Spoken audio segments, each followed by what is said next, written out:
Good afternoon, everyone. Welcome back to lesson 3 of our topic of settlements. This is grade 12 geography, and I am your facilitator for this lesson, Miss Wilma Daines. There's just a few housekeeping that we would like to go over before this lesson begins. Firstly, I want to remind all of you, being 12th grade students, it is your duty to ensure that your courseworks are completed at this time. You are to ensure that over the Easter break that you do all final touches for your coursework for the national exam. We also need to be mindful that this video session is being recorded, both video and chat, and both videos from the prior lesson can be found on the website that you use to access this session. So if there's anyone that missed the previous sessions, please feel free to go back to our lesson 1 and lesson 2 of settlements. These PowerPoint sessions can be used as extra content and as a review lesson for your BGCSE. Now let's begin. So for this lesson today, we're going to look at 3 objectives. We are going to be able to identify and state the criteria necessary for settlement grouping. Secondly, we're going to examine the relationship between population size and settlement development. And lastly, but not least, we're going to be able to analyze the importance of settlement functions.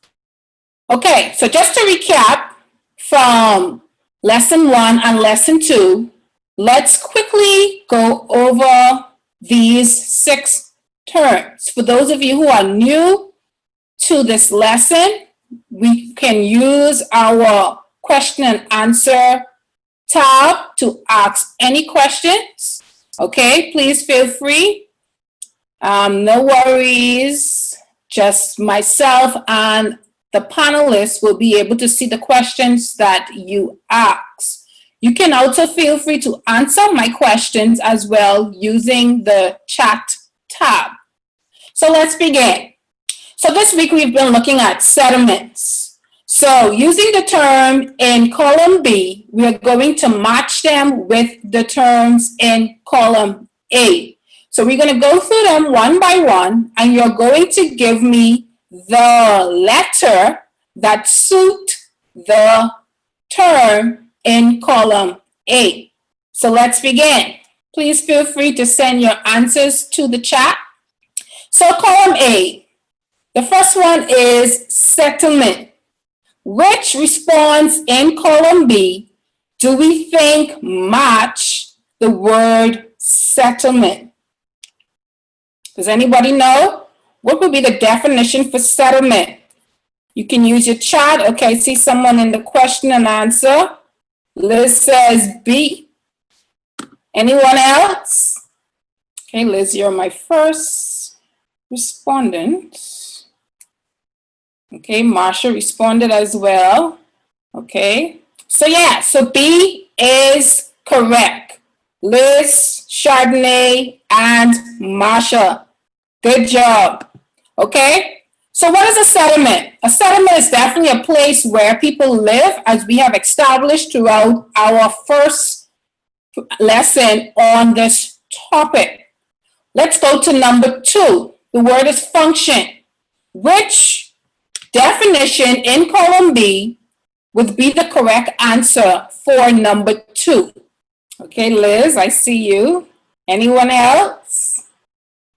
Which answer would be correct for function? Okay, Marsha, I see you as well. Okay, Alex, I see you. Okay, yes, you are all correct. The answer is C. So a function is the reason for a settlement's existence. Okay, some examples would be market towns, ports, whether it is a tourism center. Okay, so yes, C is your answer. So number 3, a settlement site.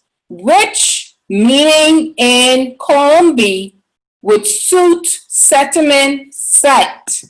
Okay, Chardonnay, I see you. Okay, Marsha, I see you. Okay, so yes, both Marsha, Chardonnay, and Liz, you are correct. So a settlement site is a piece of land people choose to build their settlement on.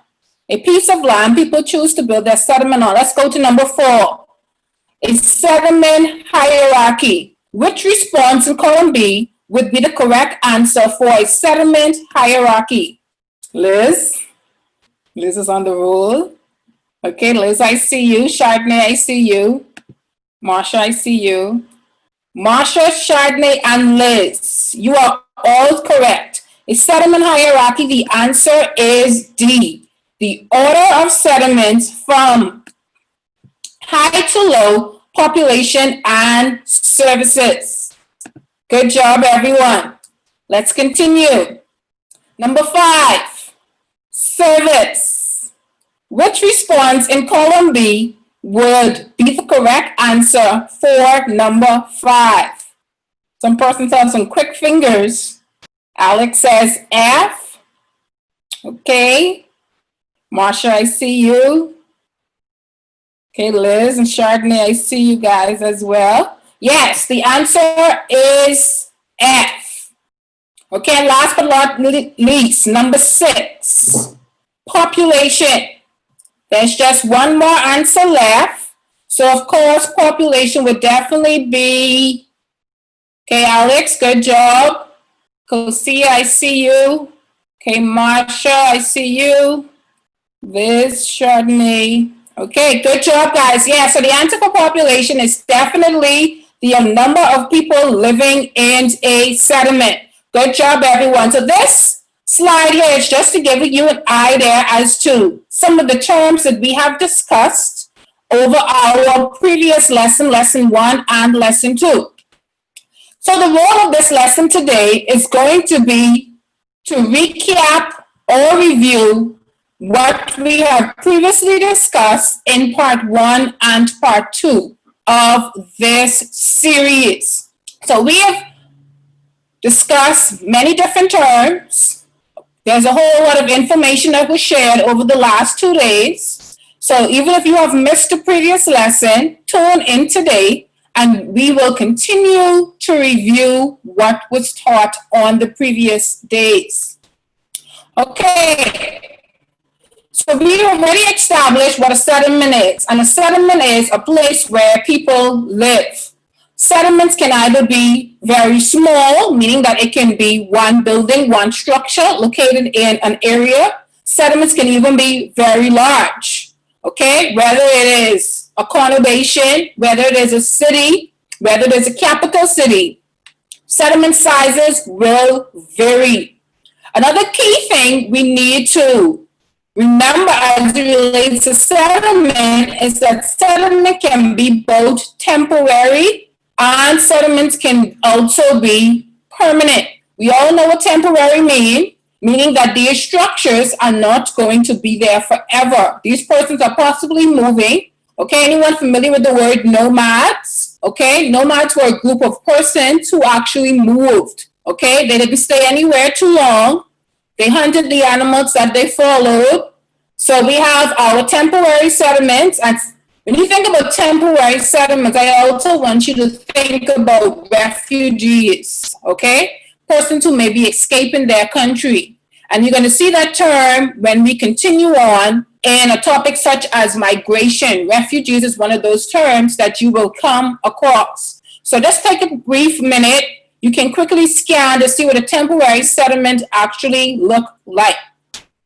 Then, of course, we have our permanent settlements. Okay, these are settlement areas where you build your homes. Okay, with the plan to actually be there for a long period of time. So remember what I said, settlements can be very small. They can also be very large. They are also temporary and they can be permanent as well. Okay, so for those of you who missed the previous 2 lessons, let's just recap on what are the ways in which we group these settlements. And these are called our settlement criteria. Okay, so 4 ways in which we group our settlements. Firstly, we can group our settlements based on their location. And when we refer to location, we are going to refer to site and situation. You may ask, what is the site? Okay, site was actually one of those terms that we looked at on the little matching that we did a few minutes ago. So the site is where a place is actually located. That's what is referred to as the site. But when you want to think of your situation is going to describe where that place is located based on its surrounding features. And when you want to think of some surrounding features that can be in the vicinity of a settlement, you want to think about things such as mountains. You want to think about things such as rivers. Okay? Any feature, you want to think about things, maybe even another settlement. Okay? So when you think about the situation of an area, you also want to consider how these situations can actually affect that settlement. Because you also have situations that can limit the growth of a settlement. For example, if you have a mountain, okay, that mountain has the possibility of actually blocking that settlement from becoming any bigger. Okay, so that's when we refer to situation, we want to think about things in the area, whether you have stores in the area. Okay, so now let's move on. So location was the first one. Another one was the rank of a settlement. So when you think about the rank of a settlement, when you have to rank something, whether maybe you're ranking your school environment, your school system, you want to rank it as it relates to students being at the base, okay? From students, you're going to look at your teachers, and then you're going to look at the administrators, and then you want to look at the principal at the very top. Okay, so when you're ranking things, you put them in order. And when we look at settlements, we want to think about rank as our service center. When you think about service center, what do you think about? Okay, if someone is providing a service to you, that's what I want you to start thinking about, some of the services that are provided to you, whether the service may be education, whether the service may be healthcare, whether the service may be a convenience store. What are some of the services that are provided to you as an inhabitant of a particular settlement? Okay, another criteria that we can group settlements by is the major use. Okay, what purpose does that settlement serve? That's what you want to be able to think about. What are some of the functions that that settlement actually serve to the citizens of that area, to the population? Okay, and last but not least, we also looked at the shape. How is the settlement shaped? How is the buildings of that settlement actually laid out? What does the roadways look like? Okay, so those are some of the things that we discussed in our previous lesson. So let's continue on with our review. What does the word self-sufficient mean? I'm going to throw this one out there to you in the chat. Let me see what you think the word self-sufficient mean. Okay, what do you think the word self-sufficient mean? Okay, Kosia, I see you. Okay, good job. Okay, I'm going to see if anybody else answers. Okay, Pika, I see you. David. Alex, I see you. Okay. Okay, excellent. All of you guys are actually correct. I'm going to share some of the answers with you from my chat. So Kosia says independence. When you think about the word self-sufficiency, you want to think about independence. Okay. Paul said taking care of yourself. That's actually a very good answer. Okay, David says having enough supplies to support one's needs. And Alex says needing no outside help.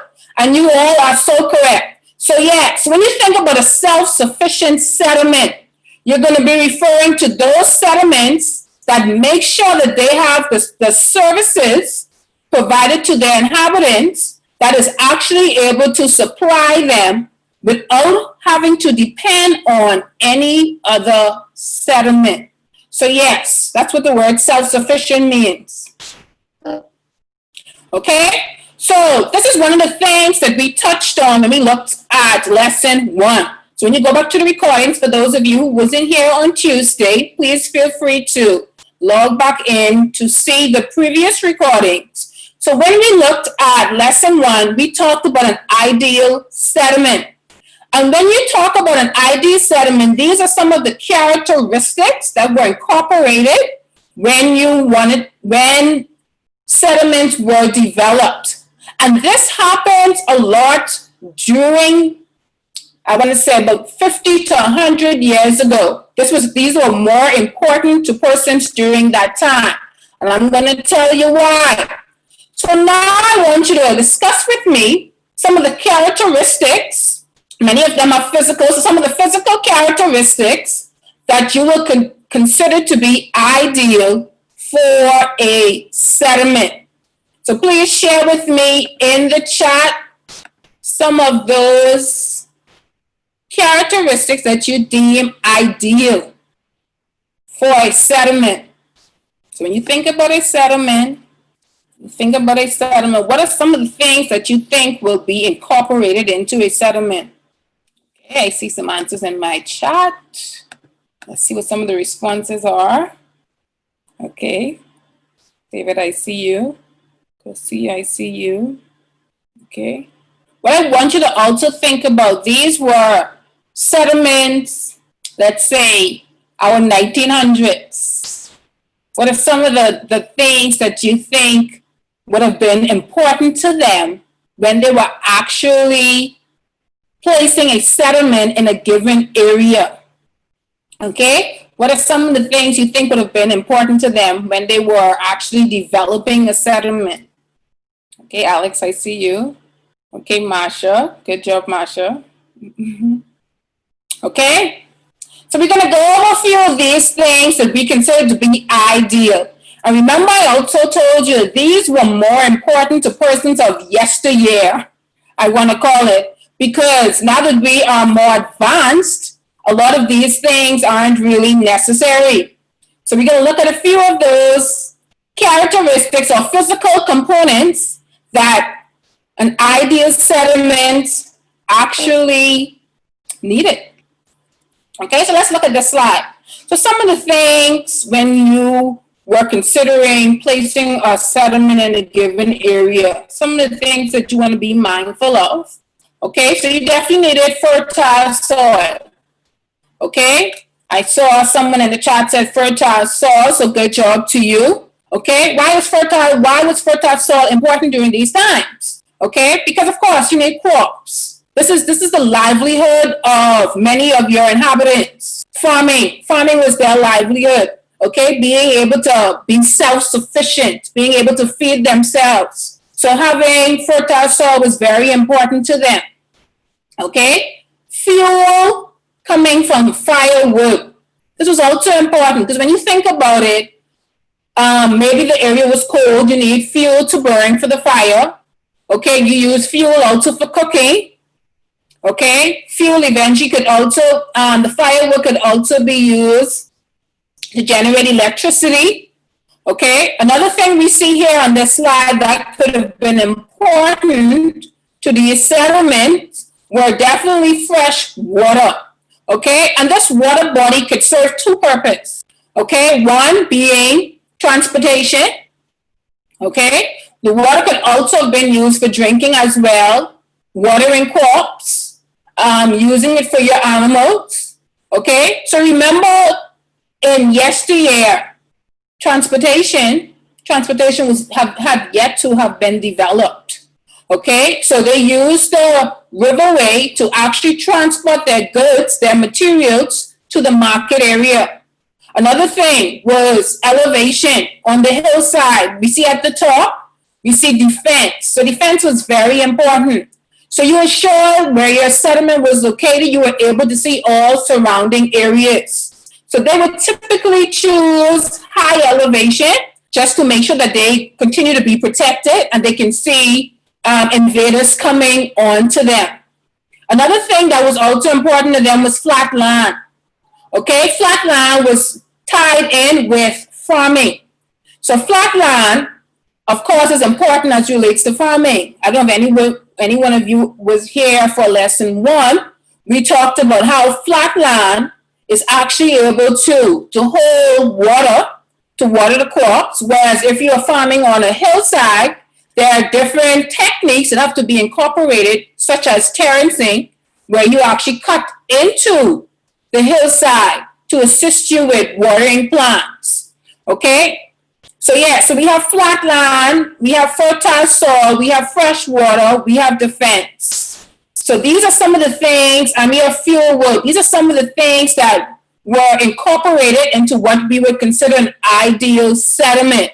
Whereas these settlements, their main goal was to be self-sufficient, not necessarily having to rely on another settlement for materials. Please refer back to our lesson 1. We have so much more information on this aspect in lesson 1.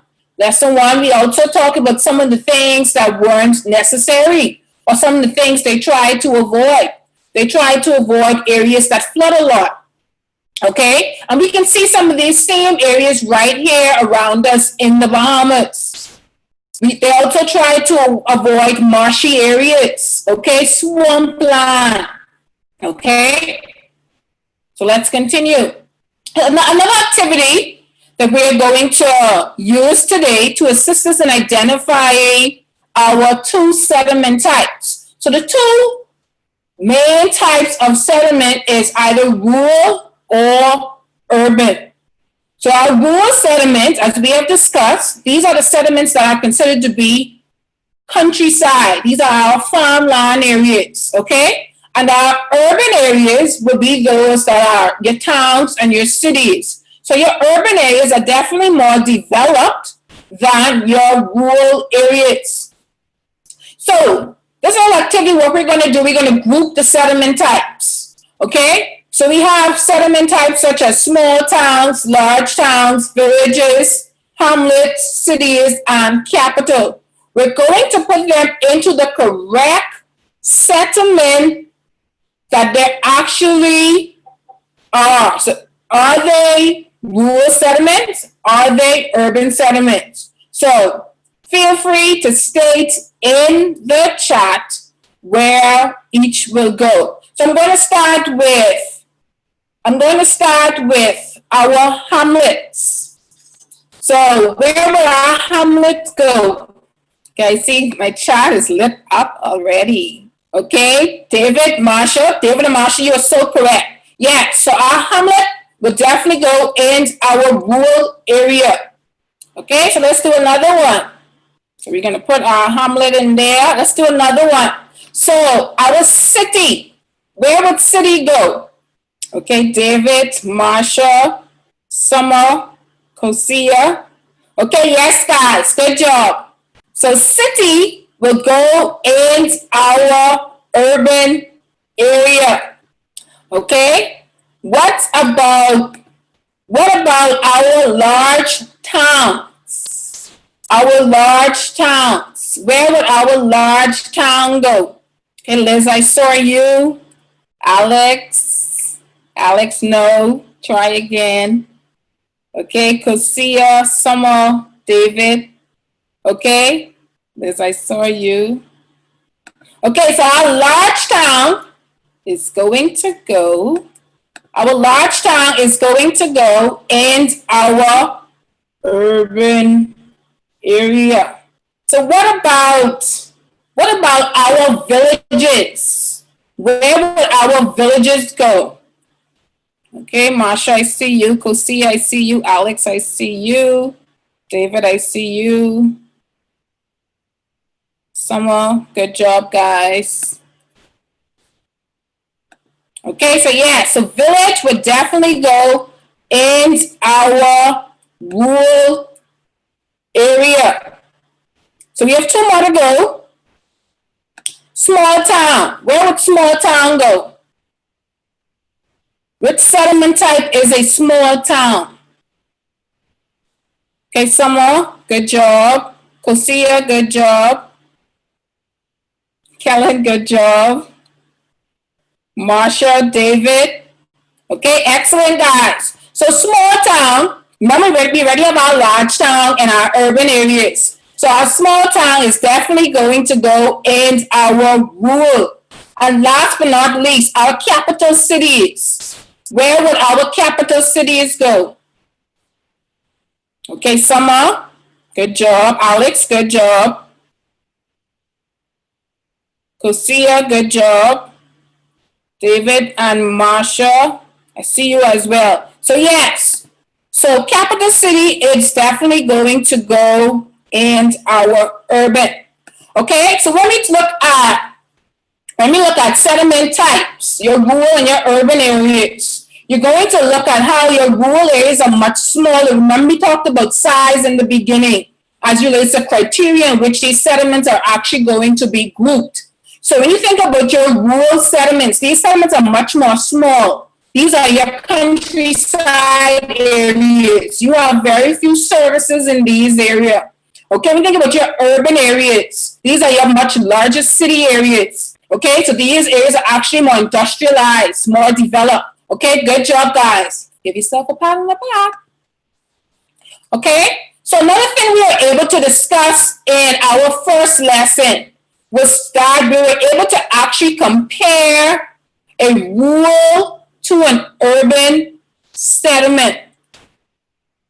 Okay, a rural to an urban settlement. So one thing we've already established, the difference between a rural and an urban settlement is definitely size. Okay, another thing is definitely its development. Of course, your urban areas are definitely more developed than your rural areas. Okay, when you think about services, the amount of services available. Yes, Alex, good job. I was just about to say that. When you think about the services available, your rural settlements definitely have less service and they are definitely, yes, developed. Good job, Alex. Okay, some of the other things that you want to be able to compare as it relates to your urban and your rural areas are the industries. What industries do our rural settlements actually provide? Okay, our rural settlements, they provide more of your primary industries. These are the industries that you actually have to, these are the industries that you call your extraction industries, okay? Whether it's fishing, whether it's farming. I have a few of them on the next slide as well. Okay, when you think about your urban areas, these are the areas that you're going to find more industrialization, more manufacturing, more service sectors such as banking and tourism.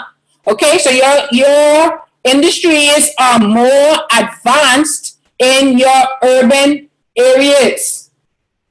Your education level, you can also be mindful of because you're going to have a more advanced education sector in your urban areas, okay? In some rural areas, they possibly don't even have colleges, okay? They possibly only go up to maybe junior high school.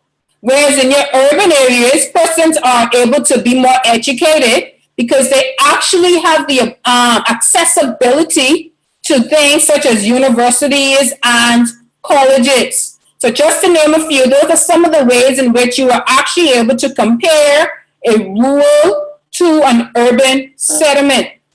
Let's continue. So fill in the blank.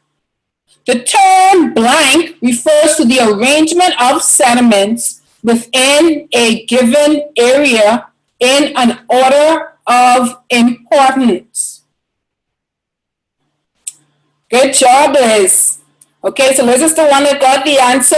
So yes, so the term hierarchy refers to the arrangement of settlements within a given area in order of importance. Okay, so we're going to look at the hierarchy of settlements.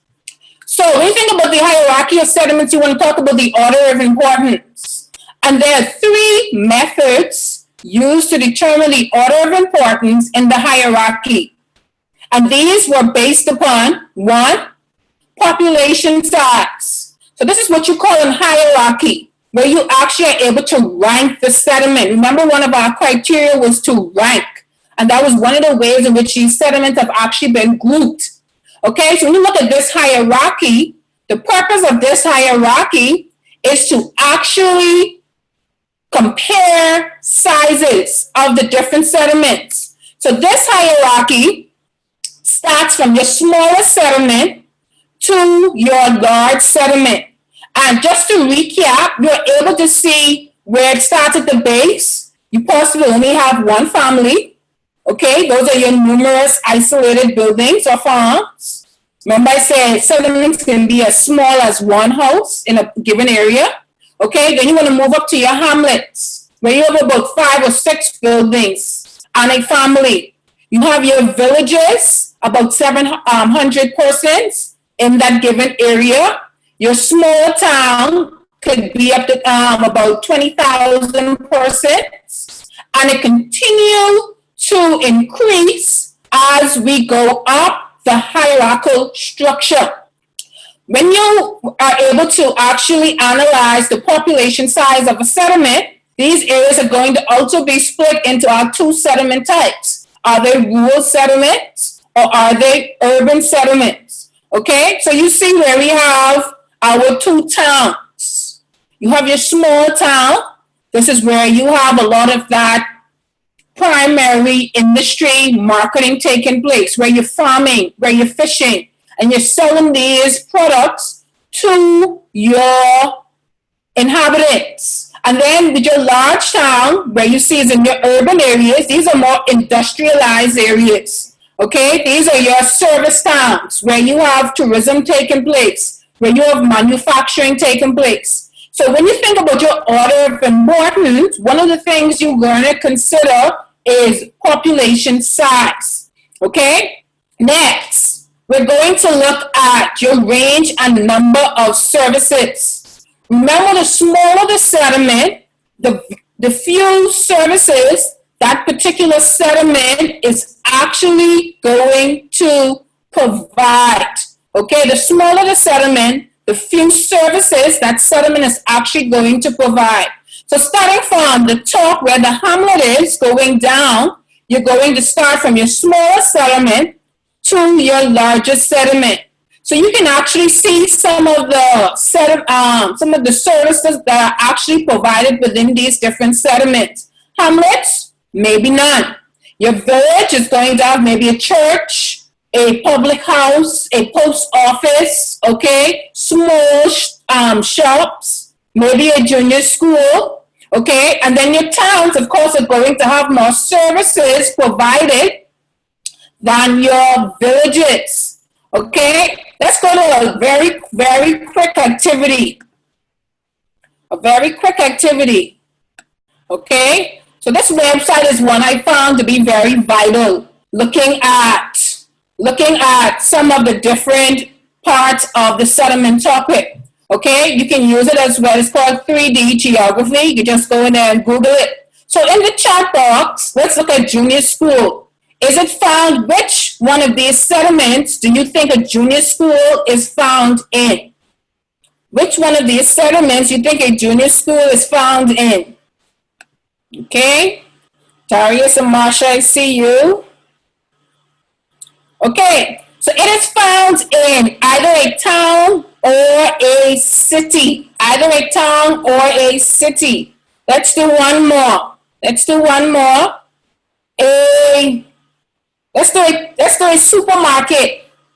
Which one? Sorry, I give you the answer already. Let's do doctor's surgery. Is it found in a village, a town, or a city? A village, a town, or a city? Okay, Marsha, I see you. Summer, I see you.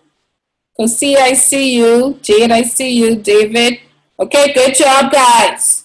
Okay, so it is actually found, a doctor's surgery can actually be found in all. Some villages, a town, or definitely a city area. So good job, guys. Let's continue. Okay, so you think about the sphere of influence. This is your market area. This is the area where persons actually go to purchase items to obtain a service. So the area of the sphere of influence is going to depend on the size and the services of that particular settlement, its surrounding settlements, the transport facilities available, the level of competition from rival settlements. Why do you think transport facilities are available? Because of course we're going to have to find means of getting to your market area. Okay? We're also going to have to be mindful as to the services that your area already provides as well. Okay? We don't want to have 2 Wendy's in one area. Okay? It's surrounding settlements. We look at competition. Does it make sense to put this KFC here, whereas one is already maybe in the settlement next door? So these are some of the things we want to look at when we talk about the sphere of influence. So let's do another quick activity. So number 1, we're going to go through them. Number 1, the minimum number of people needed to ensure that demand is great enough for a special service to be offered to the people living in that area. So all of your answers are right there at the top. You just have to choose the correct answer to put in the space provided. Okay? See, some persons are on the rule. The minimum number of people needed would be, okay, David, Chardonnay, Marsha, good job, guys. Okay, good job. Yes, it is your threshold population. So number 2, the maximum distance that people are prepared to travel to obtain a service. Some people are on the road. Robin, I see you. Marsha, I see you. David, I see you. Darius, I see you. Alex, Kosia. Okay, good job. Chardonnay says no Chardonnay. Okay, Robin. Okay, good job, guys. Deshante, I see you. Good job. Okay, so the maximum distance that people are prepared to travel is our range. And last but not least, each settlement which provides a service is known as your central place. Okay? Yes, it's known as your central place. Yes, good job, everyone. It's known as your central place. And it's known as your central place because you are actually able to go and travel there to obtain a service. Okay? So yes, so number 1 was threshold population, number 2 was range, and number 3 was your central place. Okay? So we're narrowing down to the end. So let's just quickly go over this. So we think of the functions of a settlement. You're going to think of what your settlement is actually providing to you, what service your settlement is actually going to provide to you. In your rural areas, we call these our single functional settlements, simply because they provide your primary industries, okay? And they only provide maybe 1 or 2 of your service is in that given area. So your urban settlements, you're going to find many services being provided. So we call these our multifunctional settlement types. You have your secondary industries. You have numerous secondary industries you can find in an area. You have your tertiary industries you can find in these areas. Okay, so just quickly, we can do this little glance. So you think about single functional, your primary activities. So those rural areas possibly will be able to provide farming, provide lumbering, provide mining, and also provide fishing. Okay? So we touched on this last lesson about what a function actually is. So this relates to the economic and social development of a given area. And here's a list of some of those different functions that we were able to actually touch on. You have your tourism. You have residential, where persons actually live. So I'm going to go through them with you on this next slide. So we have our market areas. Okay? These are areas that you go to sell your products. These are areas where you collect, you distribute products for sale. You have your mining towns. These towns are responsible for mining things such as coal, okay, bauxite, okay? You have your industrial and manufacturing areas. These are the areas that they take the raw material from the rural areas and they actually produce them, okay? You can think about some crops that have actually been turned into other materials. Maybe you get fish, which is a primary industry, and you want to can those fish, like tuna, for example. So those would be the responsibility of the industrialized areas. They're going to take that fish and they're going to can them. So we have our ports. Why are ports responsible? What is ports responsible for? Cruise ships coming in, okay, import and export, okay, persons going to and fro. These are why ports are actually responsible. So when you think about what service a settlement actually provides, these are some things that you should be mindful of, okay? You also have your religious areas. Persons actually travel for religious purposes. Okay, one of the examples I have there is the Vatican City. Okay, of course you have your commercial areas where you deal with a lot of wholesaling and retailing. You have your administrative areas. When I think about Bay Street downtown here in New Providence, in the city of Nassau, where you have a lot of government offices, okay, a lot of businesses in that given area. Of course, residential. Most of the settlements that you guys live in would definitely, one of the functions that they serve would definitely be residential. And last but not least, tourism. Hi, everybody. Welcome to the Bahamas. Okay, so the function that, of course, we see right here in the Bahamas would definitely be that of tourism. So these are some of the functions that a settlement actually provide to its inhabitants. Okay, so we have come to an end of the topic settlements. I hope you guys enjoy. I hope this is very informative. For those of you who have done the topic before, please use this as some sort of review for your upcoming exams. Okay, please use this information. You can always go back, like I told you prior. You can go back to lesson 1, lesson 2, and definitely you can also come back to lesson 3. They are all uploaded to the site for you. You are also able to receive resources on the same website. You can go to our resource column to receive some of the worksheets that can also be provided. I'm going to urge you to do the review questions that are at the end of every slide that I did. Okay, please use these review questions to get you to start thinking about BGCSE. Use these review questions too. You can hand them to your teacher. You can share them with her. Okay, so number 1, you should have been able to identify the 2 types of settlements. Okay, you should also have been able to identify criteria needed to group settlements.